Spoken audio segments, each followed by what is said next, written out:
members of the OG Army. Get those wallets unfolded. Coming up next on the OtherGround live stage, prepare for an eargasm by Passive J and Big Dalton. Well, good afternoon, and welcome to yet another edition of OtherGround Live. I'm Passive J. That's Big Dalton over there. Say hello, Ryan. Ladies and gentlemen, it is July the 23rd. It is a Thursday. And Jay, it's freaking happening. Mike Tyson has a fight. Oh, Jesus Christ. I see the OG Army's forming up in the chat box. Always good to see you guys here. Wow, dude. Yeah, apparently he's fighting someone else who's really old too, so hopefully it won't be too bad. Well, he's fighting Roy Jones Jr., so two of the most popular fighters over the last, several decades.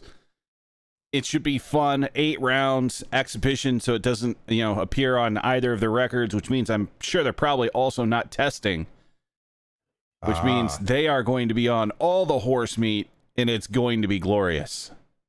Well, maybe, maybe not. I've also read things that said they're going to be using larger than normal boxing gloves, and they're not going to try for knockouts, which might only go until one of them hits the other one pretty good, and then that shit's off the table. But you never know. Yeah, have you ever known Mike Tyson to be stable enough to not try to kill someone? I don't know. He's an older person. He seems to have matured a lot, so you never know. They might be able to pull that shit off, or it might be a fucking murder. Because I am not nearly as familiar with Roy Jones Jr. as I am Mike Tyson, but I don't really think that's a good matchup for him, to be honest with you. You're not familiar with Roy Jones Jr.? I'm not familiar with boxing, dude. I've never followed boxing. I know the only reason I know who Mike Tyson is because everybody knows who fucking Mike Tyson is. So I know who George Foreman is because everyone knows who George Foreman is. Other than that, the only boxer that I'm familiar with is James Toney because he tried to pull that MMA shit. Wow. Wow. I don't know what to say, Jay. Roy Jones Jr., one of the most accomplished boxers ever. Right. Well, that's fine. If I was into boxing at all, it'd be ludicrous if I didn't know who he was. But I'm not into boxing. I don't. I've heard the name before, but other than that, I'm not really familiar with him. Just like plenty of other people, I'm not familiar with because I don't follow whatever they're into. I don't know what to say. Well, I don't know. Do you know who the guy who created Deadpool is? Yeah, he was an artist. Yeah. Do you know what his name is? Yeah, Deadpool guy. Yeah, see, one of the greatest comic book characters ever known. Everybody knows who Deadpool is. It's ridiculous that you don't know who created him, sir. I don't know what to say. Yeah, only this is sports. This is a man thing. Right. See, so because it's something that you're interested in, it's important as opposed to something that I'm interested in. So, of course, it's silly little nerd shit, right? Well, you're on mixedmartialarts.com, which means it's kind of all things. It really is all things combat sports. So, right. Well, yeah. Except for it's not. It's mixed martial arts. Is there a boxing section that I haven't been paying attention to? And if so, I haven't been paying attention to it, sir. It's called the Underground, and every large fight there has been in the last, since it's been up, is definitely discussed there. Right. And when was the last time this Roy Jones Jr. fella fought? 2018. Oh, Jesus Christ. That was completely off my radar.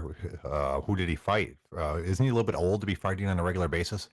Oh, yeah. So he hasn't been super top tier for quite a while. It hasn't been back to where Antonio Tarver beat him twice, and that was back in 2005.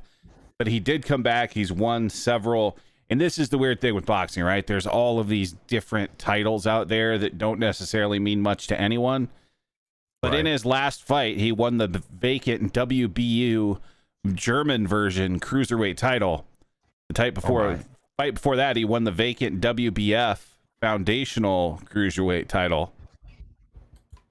So he's still fighting 4 titles up until 2018. And what weight class does this gentleman normally fight in?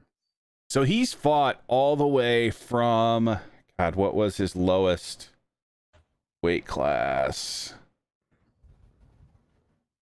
Yeah, so I think the lowest he fought at was middleweight, which is obviously a different weight class in boxing, and I don't know the weight classes offhand. But he fought all the way from there through heavyweight. So he had titles like all across the board. Okay, so he's not significantly smaller than Tyson? He definitely is smaller. So even when he fought at heavyweight, he was probably, no more than just a little over 200 pounds. And Tyson fought around like 220, 230. So there definitely will be a different size in humans. And as Clarence said there, and I'm assuming that's Homelander based on his boxing knowledge, he fought as low as 154, and then he just kept going up and up. Speaking of people that are fighting that do not look like they're in the same weight class, excuse me, I saw the first face-off between Whittaker and Till today, and holy shit, they do not look like they should be fighting each other, dude. They're completely different sizes. Well, that is one of those things. Was it Till looking like a giant? Oh yeah, 100%. It obviously, honestly, I know this is gonna sound like hyperbole. It looked like fucking two weight classes. I mean, Whittaker. It is Whittaker, right? Yep. Yeah. He looked like he should be fighting at like welterweight, and Till should be fighting at fucking light heavyweight. That's the thing, though, is Whittaker's not necessarily a small guy in that division.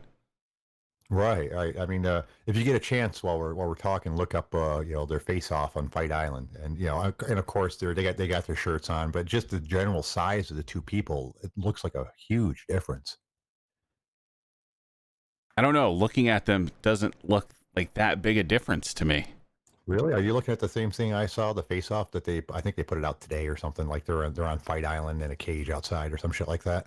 Yeah, I see the face off, and they don't look that different. Like Whittaker's also a large 185er, and I mean these guys have fought before, so like seeing them face off in the cage, like you can see the size too. Like Till is definitely one of the larger 85ers you're going to see, but Robert Whittaker is not a small guy. Wow, I mean, just looking at it, he looked like he was shorter and lighter too, like significantly.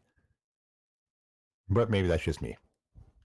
Yeah, maybe I'm looking at a different picture. Maybe there was just another one that you saw that was maybe zoomed in oddly. But I'm looking at the one that's like zoomed out a ways. Yeah. Where you can see kind of pretty much their whole bodies. And yeah, there's not a big difference there. Hey, we got K-Barbs calling in. Hold on a second. What up, Mr. Barber? How's it going, my guys? That's going excellent. How you doing, sir? I'm doing good. I'm just getting out of work, so I figured I'd call in while I have a few minutes. All right. Excellent. How did your day go, sir? It went good, man. Trying to figure out a few things to get an event going. There's a lot of hurdles and a lot of obstacles we got to overcome, and poor communication between some people, and and a lot of stuff going on right now. But we're working hard every day to try to figure this thing out. Well, you are doing it at probably the most inopportune time to do it right now with all the COVID stuff going on. So that's an additional hurdle I'm sure you've had to deal with. Man, it's like a triple hurdle with one leg. It's literally fucking, it sucks. But, we're trying our best. The ones that are going to prevail are the ones that are being most creative, and the ones trying to do as much as they can to, get something popping. There you go, dude. There you go. Oh, shit. Man, hey, you know what? Since we got K-Barbs on, you want to do the fight picks early there, Ryan? We absolutely can. Yeah. If you're not, I don't know how often you listen to the show there, Kevin. We try to do fight picks for all the UFC events coming up. We normally do them a couple days beforehand, so then we can brag on who was better at doing it. Would you like to pick some fights with us, sir?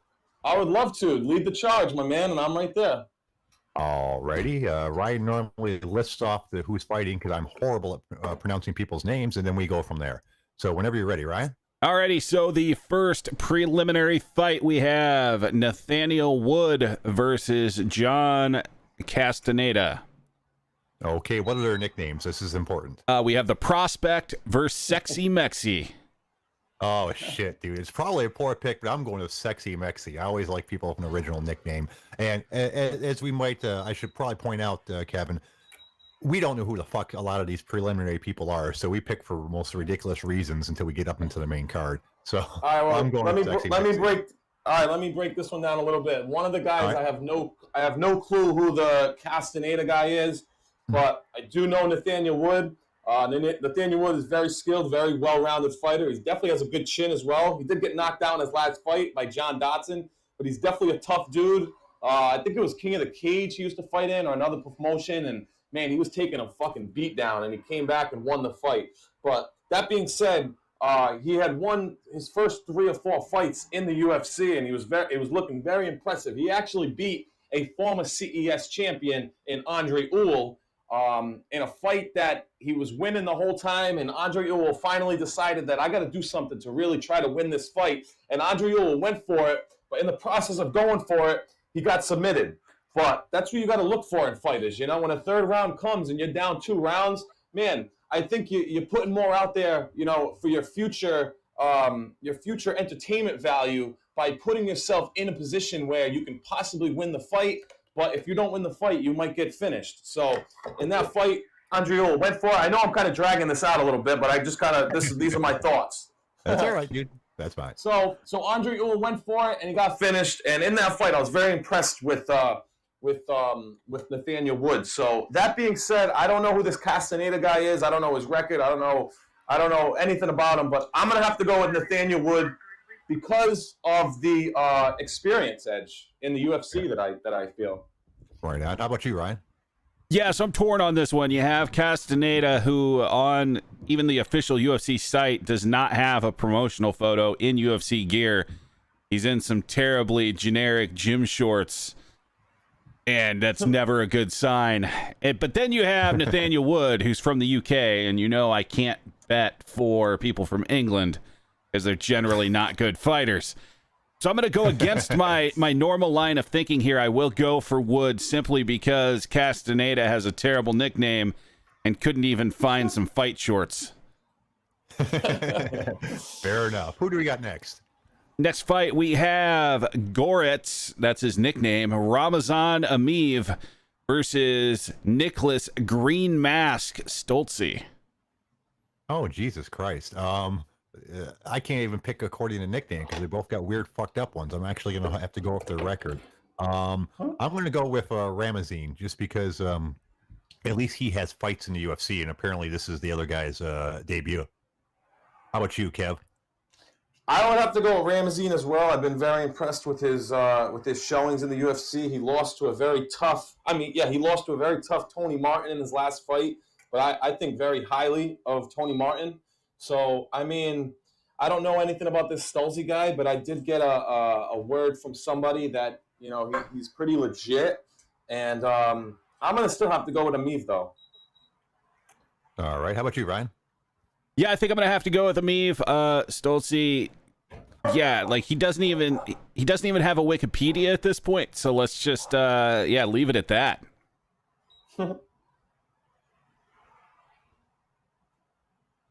All righty. All right, next fight we have.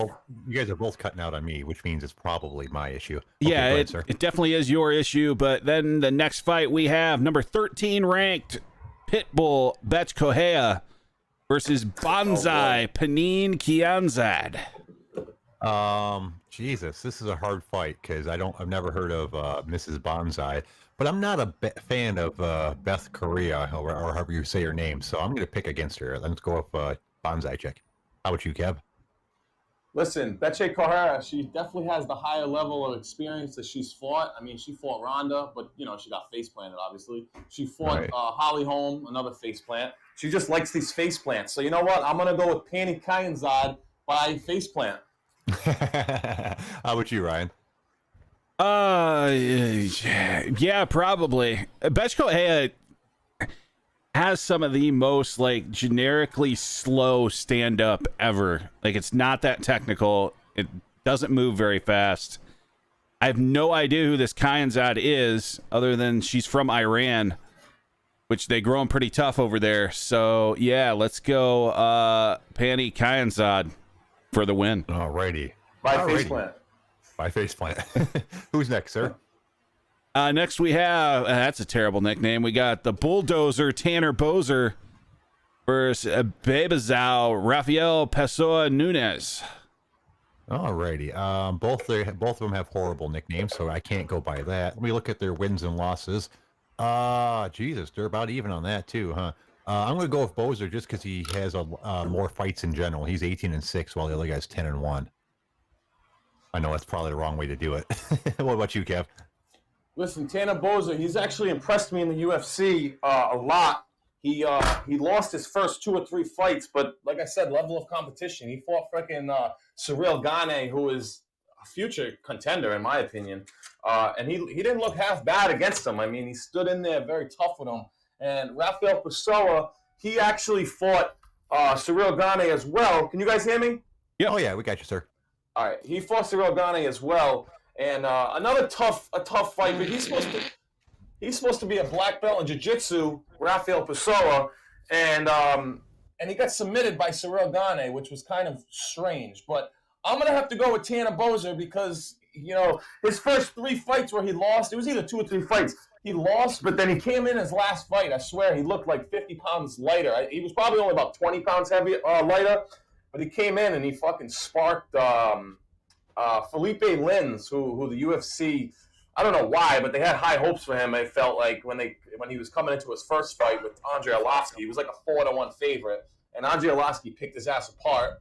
And then Tanner Boser sparked him out real quick. So I think Felipe Lins might be making a walk back to the PFL where he started. And I think Tanner Boser gets it done with Rafael Pessoa. Nice. How about you there, Ryan? Yeah, I got Boser in this one. Just slightly better competition. He's looked decent. Beyond that, Nunes there looks like he hasn't even gone for a jog in possibly 6 years. So let's go with the Canadian, Tanner Boser. All right. Who's next? Next of all, we have Movsar Evloev versus Mike Grundy. Wow. Okay, first off, neither of these guys have a nickname, which concerns me. I'm not even sure if this is a real fight at this point. And they have almost exactly the same record, 12-0 versus 12-1. I'm going to go with Grundy just because I can say his name, so which I always appreciate in a fighter. How about you, Kev? What is it, Mike Grundy against who? Movsar Evloev. Oh, Movsar Evloev.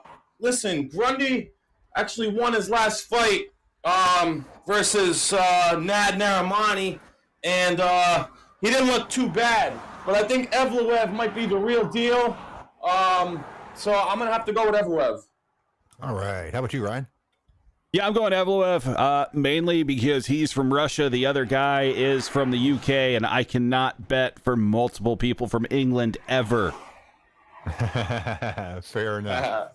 Who do we got next?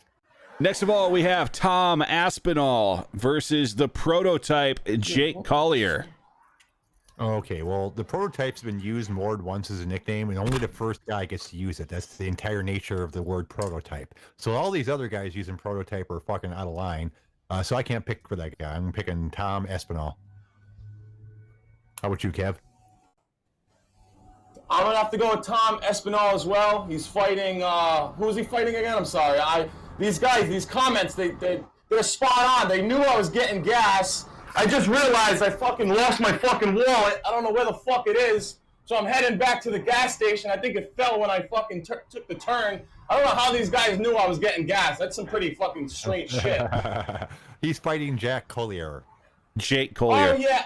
Oh, my God. Now I'm a fucking mess right now. I got my fucking back fucking thing open. I lost my fucking wallet. I think it's there in the middle of the fucking street. Oh, my God. My wallet is in the middle of the fucking street right now. I'm about to cross over and grab it, but I'm grateful that it's there. Oh, man, this conversation would have took an even crazy turn than what it is already right now. Oh, my fucking my wallet just got ridden over. So let's see if all the credit cards are still intact. I'm going to hope to not get killed right now. I still don't know how this guy knew I was getting gas. But listen, long story fucking short, Tom Espinal by fucking knockout. Holy shit, this is turning into an interesting fight pick. How about you, Ryan? Who do you got? So, to echo other things I have said, I have to go with Jake Collier because Tom Aspinall is from the UK. And I can't do that. It's also, he's coming over. I think this is his first fight in the UFC. He's had a couple that have been canceled. So he's coming over from Cage Warriors, and I don't trust anything about Cage Warriors. So, Jake Collier it is. All right. Oh, Who's my next? God. Look at this. I got money all over the fucking street. I got my business cards all over the street. But listen, I found my fucking money. I'm going to keep these business cards all over the street just so people can fucking know who the fuck I am. And that's how you self-promote right there. Right. Okay, so you got your wallet, you got your money, you didn't lose anything, you're good? Except a little bit of my sanity and maybe some viewership. But what are you going to do? Well, I was just afraid you're going to get hit by a car getting your wallet back. So, which would have made for an interesting show, but I don't want that to happen. Oh, man. Hey, you know what? I just found my Health Tracks, which is the gym I go to. I had a couple free passes, so I just picked them back up. I'm going to hope my car didn't lock. And if it didn't lock, then I won't have to get off the phone to call a tow service. So let's continue the conversation. All right, Ryan, who's next? All right, the next fight we have Locomotivo Nicholas Darby versus the Body Snatcher Jesse Ronson. Oh, well, Locomotivo is kind of a cool nickname. Let me look at his record to make sure I'm not picking someone who's really, really bad. No, I'm going to go with Nicholas Darby, actually. I think that's a good pick for me. You okay, Kev? I'm good. I'm back in the car. I got gas. I'm pretty good. All right. Did you hear who we were picking next? Yeah, listen, I'm going to go with Nicholas Darby as well because he actually holds a win over an established veteran in the UFC, Alicio Zaleski Dos Santos, who I think is a beast. But a couple fights ago, he did get sparked he got sparked and kind of dominated by the Leech.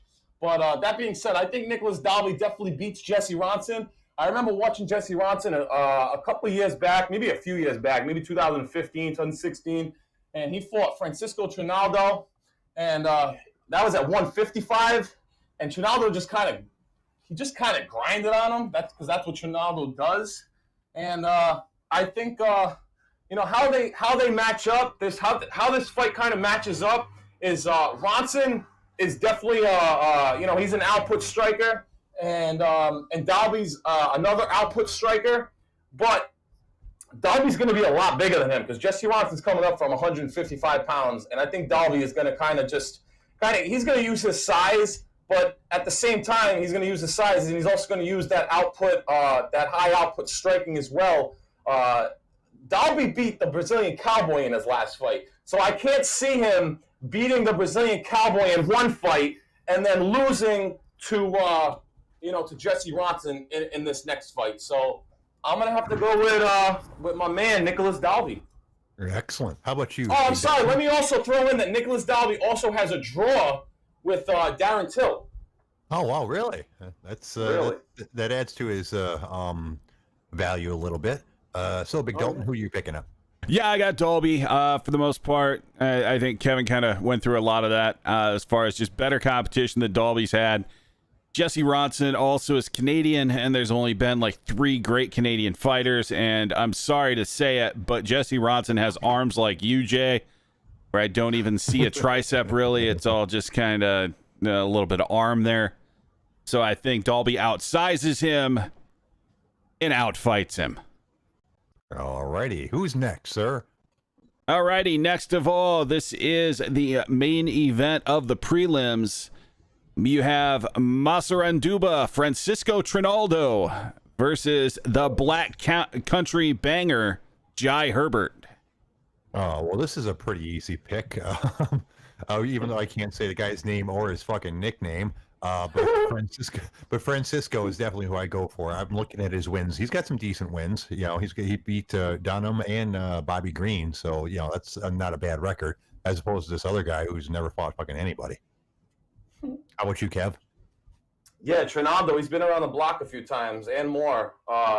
He's probably he definitely has a lot of good wins in the UFC. Like you just said, Bobby Green, Who else did you just say, my man? Dunham, Evan Dunham, I believe. Evan Dunham. He sparked out Evan Dunham. He also knocked out Chad Laprise, which was a huge win that I remember. He knocked him out in like 2 minutes. But this other guy that he's fighting, I'm not familiar with him, but I did take a quick look at his record. I saw that he was 12-1 with a lot of finishes, and his one loss is against this kid Reese McKee that we're actually going to be talking about in a little bit. That I don't know too much about, but he's got a big fight as well. Long story short, I'm gonna have to go with Trinaldo with the veteran experience and the craftiness and let's disregard that he's almost 70 years old and just go with the experience. Right. That makes sense. How about you, Ryan? Yeah, I gotta go Trinaldo here. When you look at Herbert, you're looking at another guy from the UK. His experience is all in Cage Warriors, and I write all of that off because I'm a prick.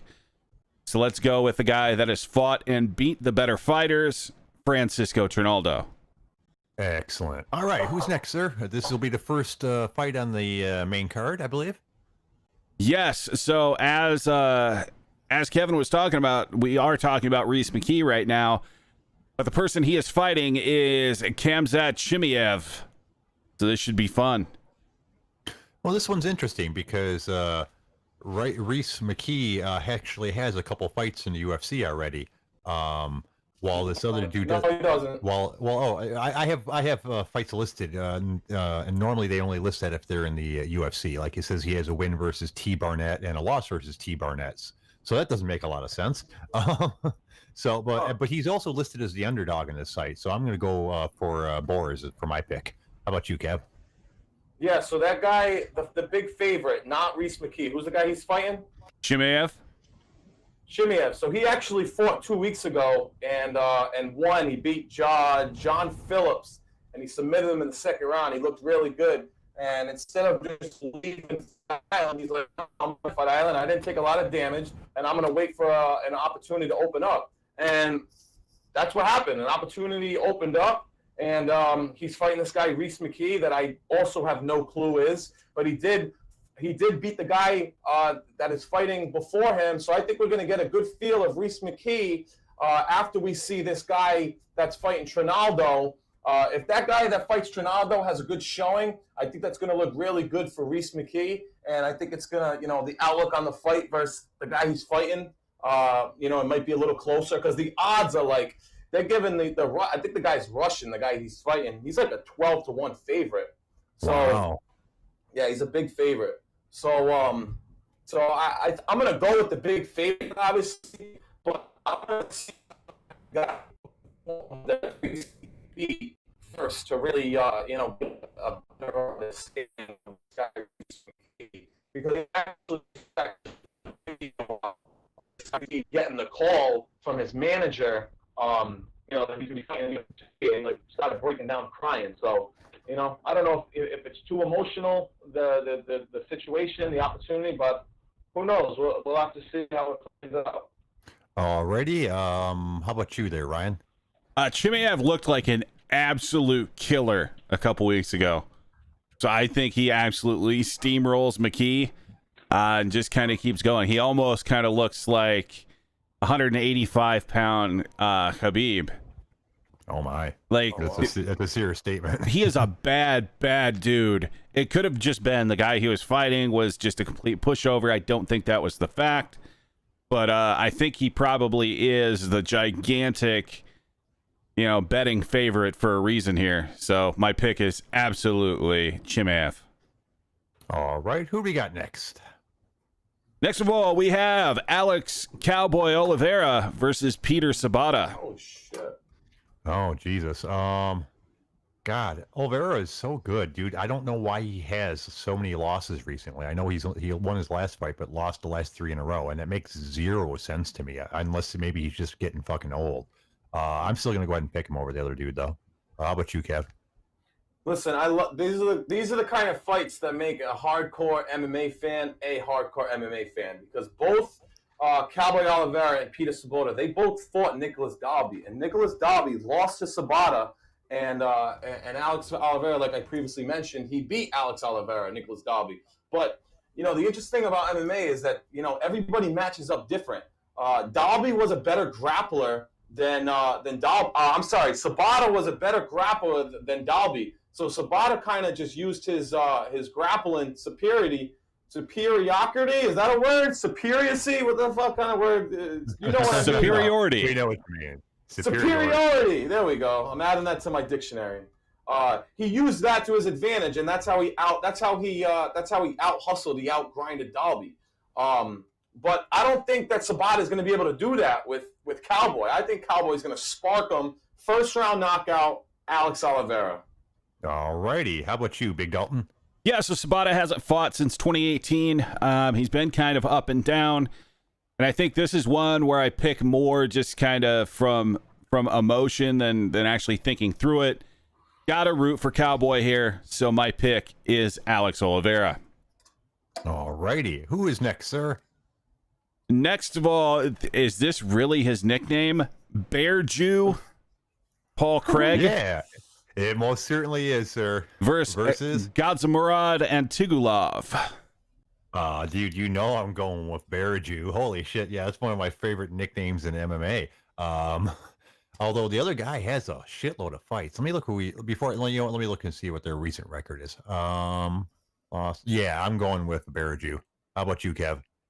Listen, I'm going to go with Bear Jew because these guys, they are both grapplers. But the thing about Antigulov is, he is a sprint grappler, so he tries to get submissions very early in the fight, which leads to him, getting very tired in the end. Bear Jew, he's huge. I don't know how he makes 205 pounds. So you're going to see a huge size difference. But the interesting thing about this size difference is the guy that's bigger is going to have the better cardio. Paul Craig I think has like 3 or 4 third round finishes, which is really, really rare in the light heavyweight division. And not only finishes, but submission finishes. So so I'm gonna have to go with Paul Craig by late submission. Oh, interesting. How about you, Ryan? Yeah, so I don't want to pick Paul Craig because of where he's from. However, the guy took Shogun to a draw. He has some pretty good wins. He knocked out Khalil Roundtree.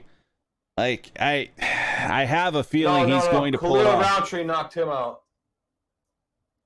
Am I wrong on that? Yes, I was wrong on that one. Khalil Roundtree did knock him out. So let's take that one out then. I don't care now I don't care he took Shogun to a draw. I have to go the other guy simply because I can't pick from the UK versus Russia. I'll take the Russian for having far more characters in his name. All right. Who we got next, sir?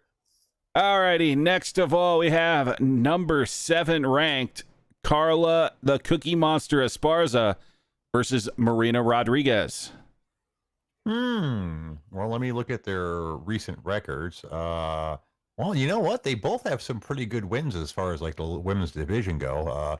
I mean, we all know Carla just recently beat Michelle Watterson, which is a good win. Although Watterson's kind of undersized. And the other lady beat Tisa Torres recently as well. So those are both good wins. I'm going to go with Maria, I believe, just because her last couple of wins are pretty impressive. She beat Jessica Aguilera as well, although that lady's kind of on the end of her career as well. So, but yeah, I'm going to go with Rodriguez. How about you, Kev? Listen, this fight's very interesting because when Marina Rodriguez first came into the UFC, she reminded me of Joanna Jędrzejczyk. She's very tall, she's very lanky, she's got good striking, but I think Joanna is definitely on a different level. When it comes to takedown defense and more pure striking. But Marina's definitely has some good striking.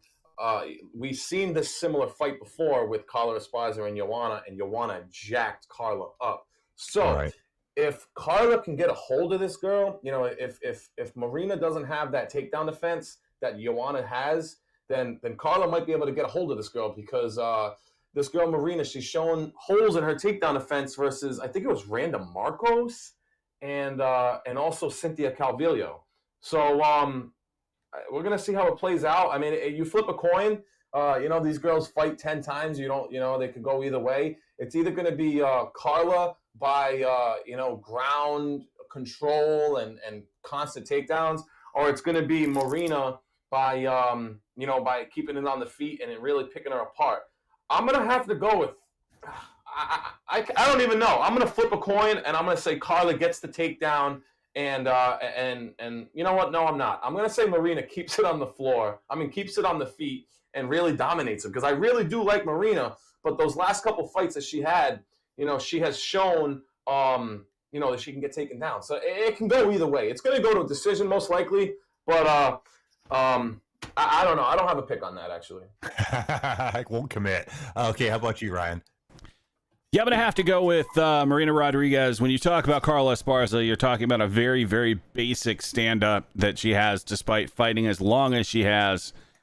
Marina Rodriguez is a little bit more exciting, and the fact that she is undefeated. I think I'm going to have to go Marina Rodriguez, and in that pick, I think I'm just hoping for an exciting fight because if Esparza wins, it's probably going to be the piss break of the night. Oh, definitely. All right, who we got next? Next of all, we have number 14 ranked Fabricio Verdum versus number 7 ranked and making his heavyweight debut, the Mauler Alexander Gustafsson. Okay, first off, that's kind of weird that someone could be put at number 7 for the heavyweight debut. I realize it's, Gustafsson, who's a fucking beast, but it just seems like a weird thing to do. You think he'd have to get a fight or two before he'd even be in the rankings. That said, God, this is a hard fight to pick. Verdum definitely has the skills to take out Gustafsson, especially if he takes him down. On the feet, on the other hand, while Verdum's gotten a lot better over the last 4 or 5 years in his striking, or however long it's been, Gustafsson's obviously way, way better. Fuck. You know what? I don't feel confident about this one, but I'm gonna pick Verdum. How about you, Kev? So the crazy thing about this fight is Verdum looked slow against Alexei Oleinik, who's probably one of the most slowest heavyweights, on the active roster. So, I mean, I can't help but think that Gus is going to have a huge, like, when I say huge, I'm saying, like, biggest speed difference since, like, freaking, I don't even know, maybe Anderson Silva versus Forrest Griffin. Yeah, it's going to be a speed difference, in my opinion. So I think if Gus can stick to his jab, then I think he's going to light Verdum up. I could see that happening. How about you there, Ryan? Yeah, since Verdum came back from that suspension, obviously it's a small sample size. It was only the fight versus Oleinik. But he looked absolutely terrible. And looking that terrible against a 43-year-old does not bode well going against Alexander Gustafsson. So I've got Gustafsson here. I think the only chance Verdum has would be something slick on the ground, which I don't know how much he really has left to even do that. So the pick is Alexander Gustafsson. All right. That makes sense. Who do we got next?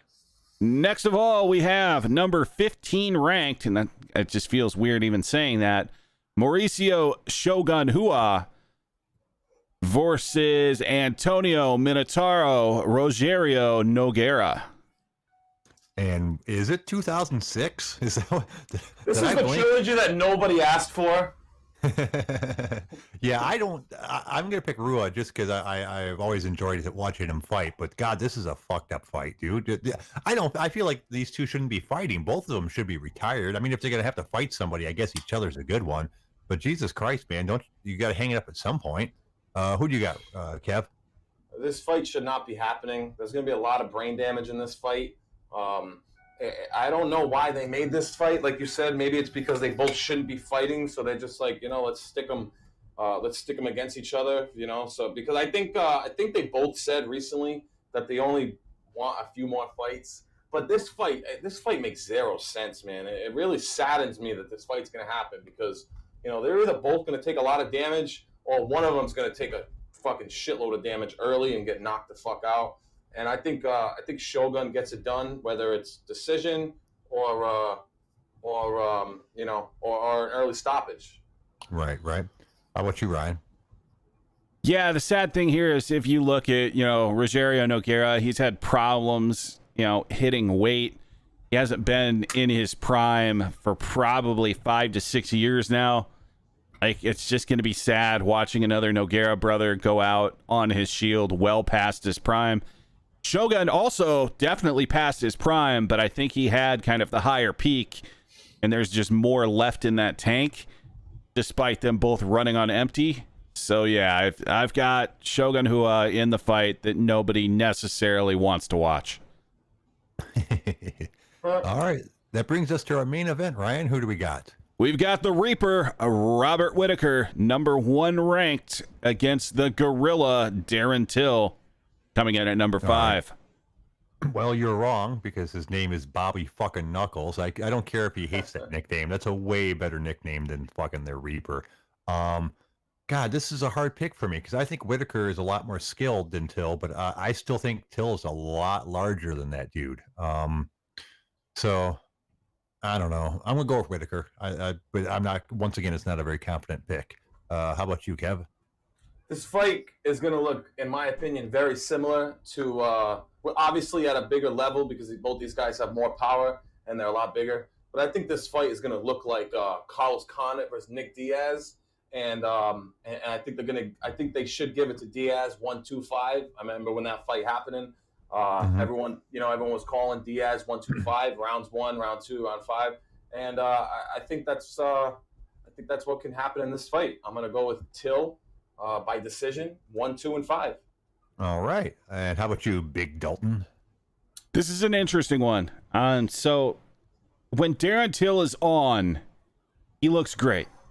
Very large guy for that division, has a ton of power. But I think there's definitely a skill gap.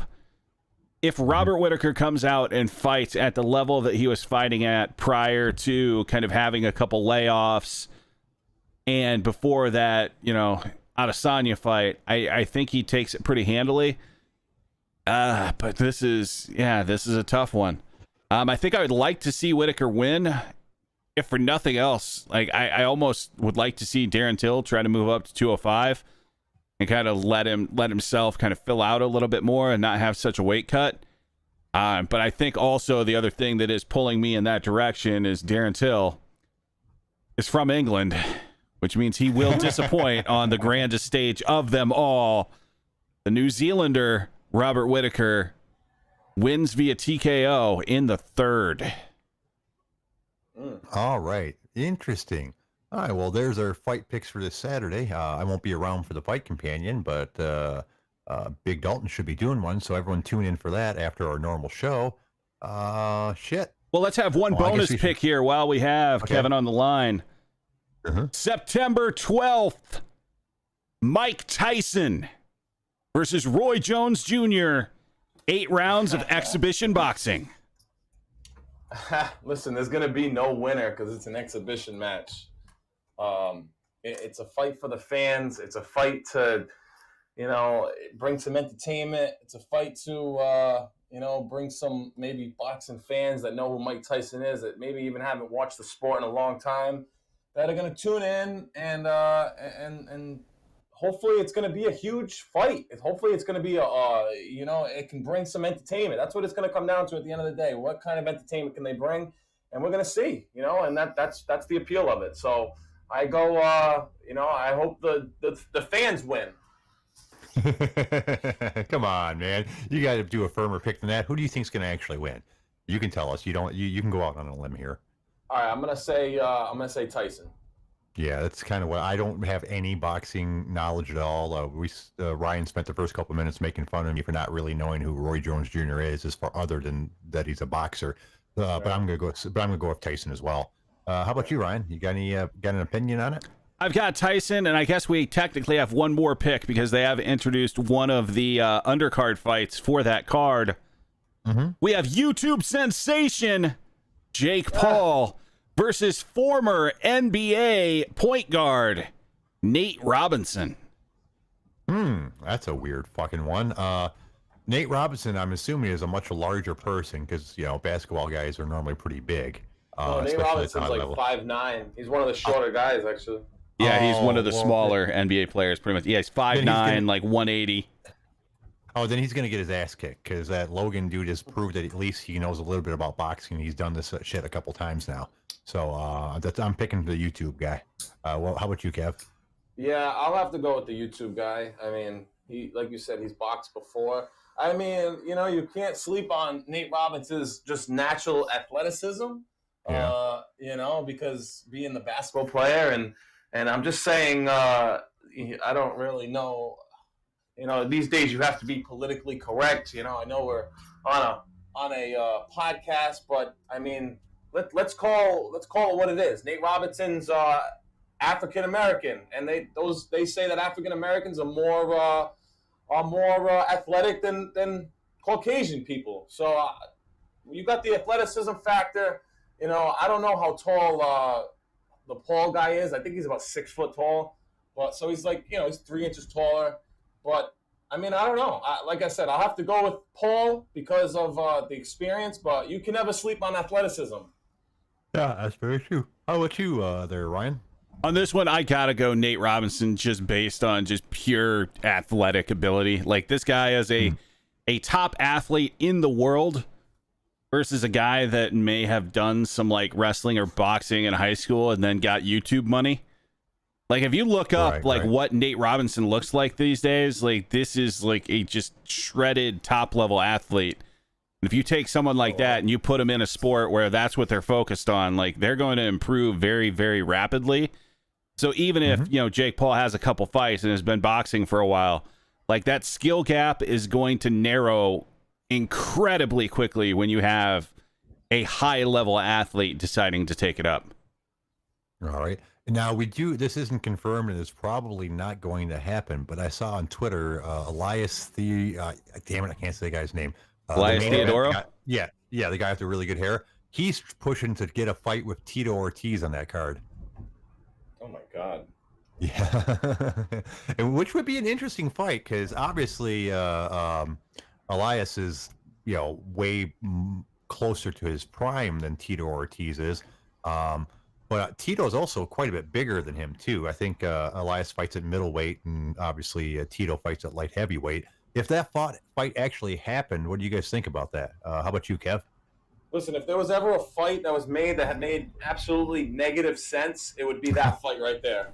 Isn't it, though? That's why it's funny that the guy that he's pushing for it. So I mean, good for him. I mean, freaking, I should jump on his Instagram and push for the same fight versus Tito. But I like Tito. Tito would beat my ass. But I mean, I don't know. I guess you can't knock him for trying to get that fight, but I can 100% say that fight will not happen because Tito wants to fight some big names. So if it did happen, I'd go with Tito. Fuck it. Yeah, he's still. I mean, he didn't look horrible in his fight with fucking Chuck. So assuming he can still fight even a little bit, he's. Jay, I would have looked good in that fight versus Chuck. That's very true. What do you think, Ryan? Do you think if that fight went down, how do you think it would go? So I think I'm actually going to go against the grain. Tito Ortiz has never been known for having great stand-up whatsoever. And he is the largest target of all time with his duffel bag-sized skull. I think Theodoro could probably piece him up a little bit. It wouldn't be super exciting. It probably wouldn't be a knockout.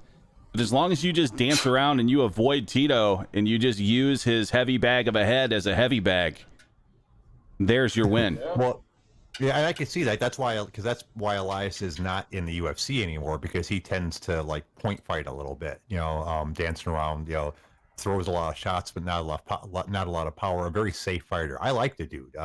He sent me an autographed picture, actually. That's a long story, but we won't go into that. He's a good dude. And I was bummed out when he was removed from the UFC, which is still kind of fucked up because he won his last fight and then they let him go. Yeah, but doesn't he have a better job now? I don't know. He has several jobs. He was the first UFC. No, he was the first male ring card person. Yeah, for Invicta. Yeah, which is pretty funny. He's also done some minor acting work. He's got a movie called The Last Call or something like that he's been working on for a while. That's supposed to be coming out. That's probably not the name of it. It's supposedly about a MMA fighter who retires from an injury and becomes like a professional video game player or some shit like that. But yeah, I mean, I'm assuming he would rather still be fighting in the UFC if he could, because I think he's fighting Bellator now. So, but that's a case of basically Dana not liking your fight style, so you're out of there. What did you say? I'm sorry. What was that last part you said, Pastor Jay? I said basically what happened to him was Dana didn't like his fight style, so he was Oh, there. Yeah, that's true. I mean, if you don't, I mean, he fought a lot of big names too. I mean, but man, he fought Sam Alvey, who is usually an exciting fighter, and he made that fight so boring because Sam Alvey needs people to go towards him to win, and yeah, you're exactly right. He definitely does not have an appealing fight style. Yep. Well, yeah, when you look at his record and you see like the actual the method of stoppage, you have, he did at least win that fight via TKO before they got rid of him, but before that, decision, TKO, decision. Like at that point, he's pretty much like he has the hair for it. He probably should just go ahead and transition to the women's division where he'll fit right in. Do you know he is the only MMA fighter ever sponsored by Pert Plus? What's that? The shampoo. He's sponsored by Pert Plus. Oh my god! Which I think is excellent branding. Obviously, you got to do what you got to do for your opportunities. Yep. Yes, this is true, and it's funny because you don't see that sort of shit anymore. Back in the day, fighters were sponsored by all kinds of crazy companies, but sponsorships for the most part have went away. I mean, I know Roxy has a couple sponsorships, and like I said, the Elias is sponsored by Pert Plus. But for the most part, the time where fighters made substantial amounts of money off different sponsorships has kind of gone away, and which is kind of a bummer. I thought it was cool. Yeah, whatever happened to Condom Depot? Have they gone under? Or are they still a thing? I don't know. I never actually checked that website.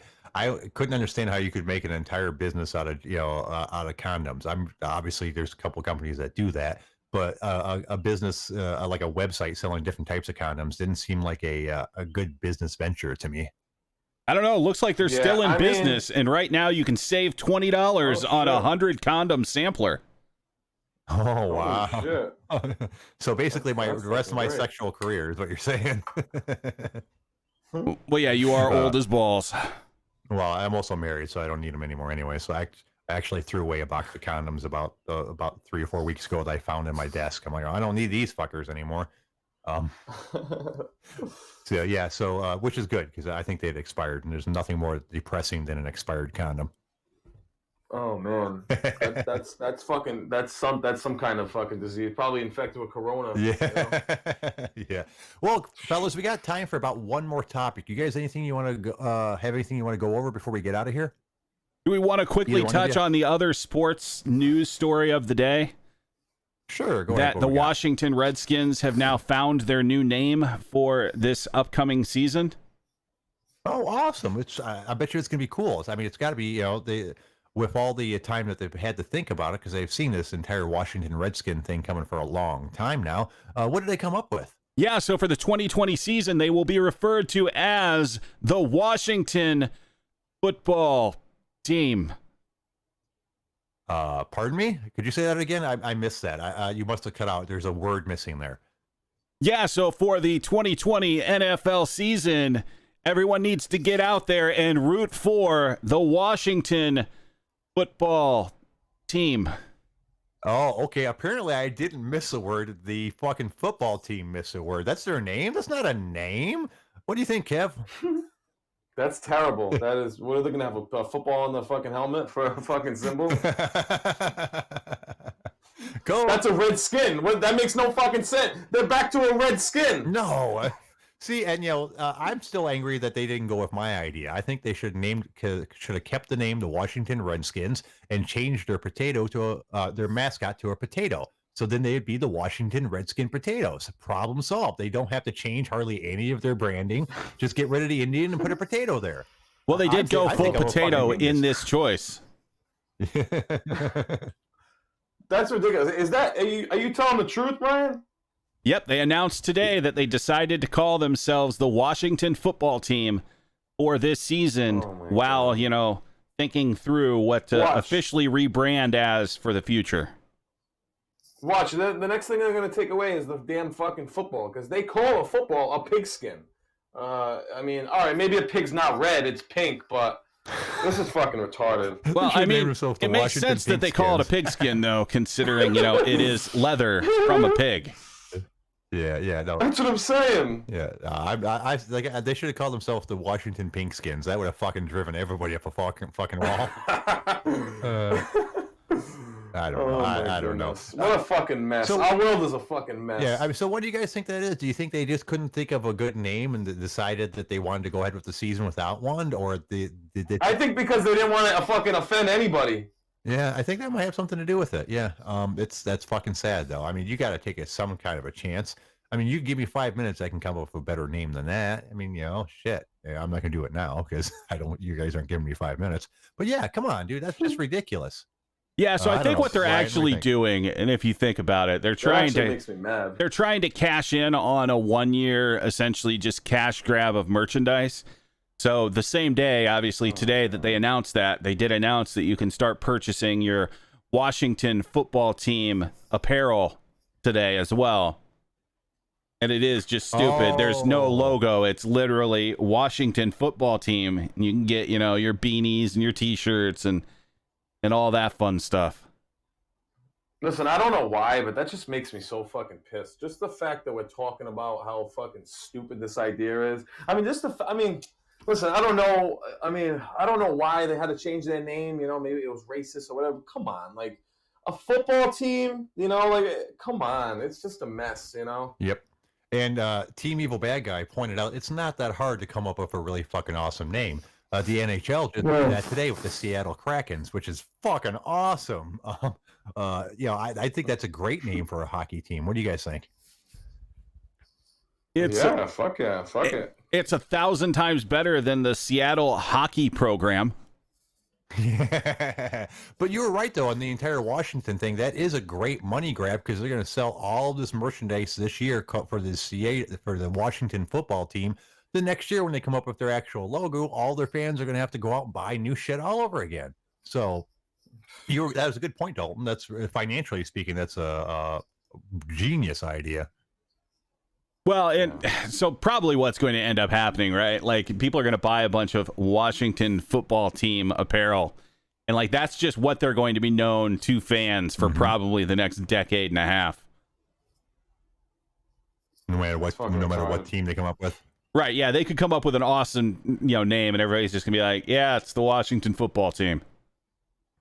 So wait, I have a question. Were the people that were calling for the change of name, were they all the people from Washington or from all over?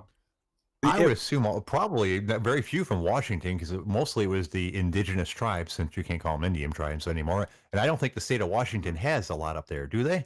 I always thought that most of those tribes were in the Arizona area and places like New Mexico and places like that. Well, that and the Washington Redskins aren't from the state of Washington, Jay. They play out of D.C. Well, that doesn't make any sense at all. Then they should be calling themselves the D.C. something. No, I thought Washington Redskins was from... I thought it was the state of Washington. I'm pretty sure it is. No, they play out of Washington, D.C. Oh. Really? Oh, well, learn something new every day, I suppose. I did not know that. Yeah. Well, there we go.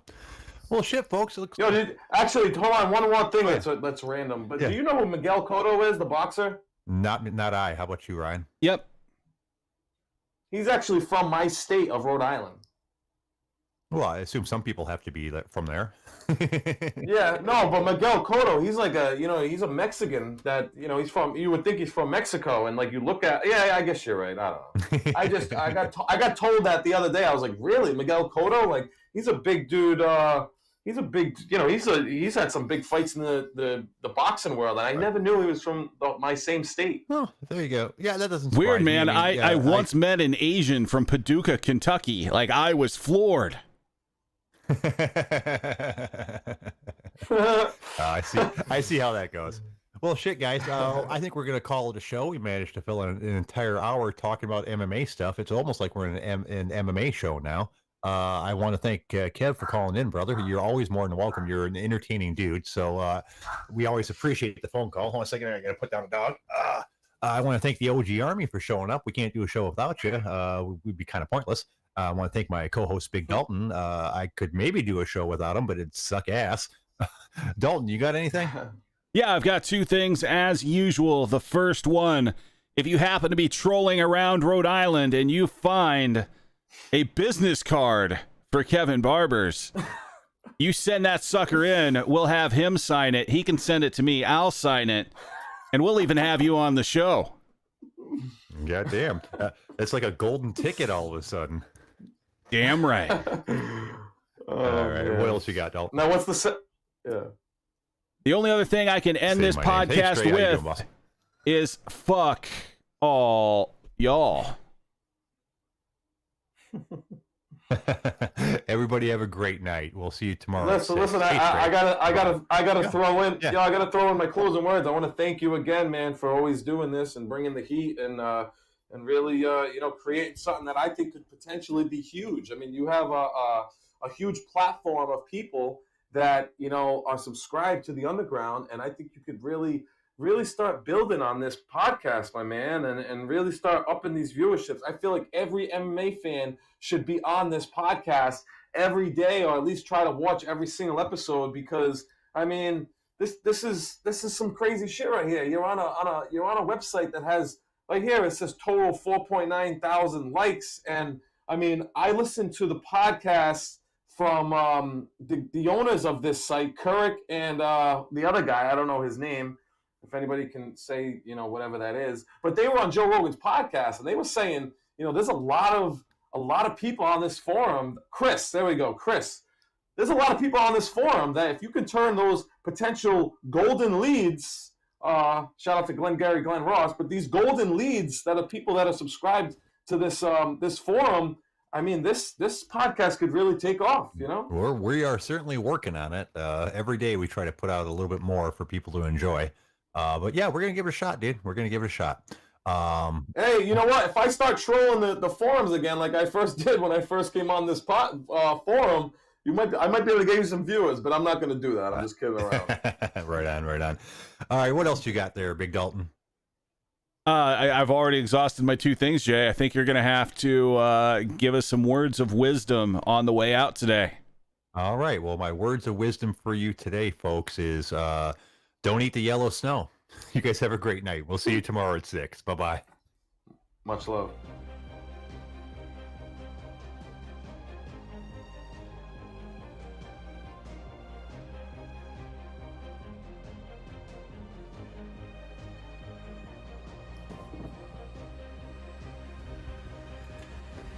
Screw you, hippie!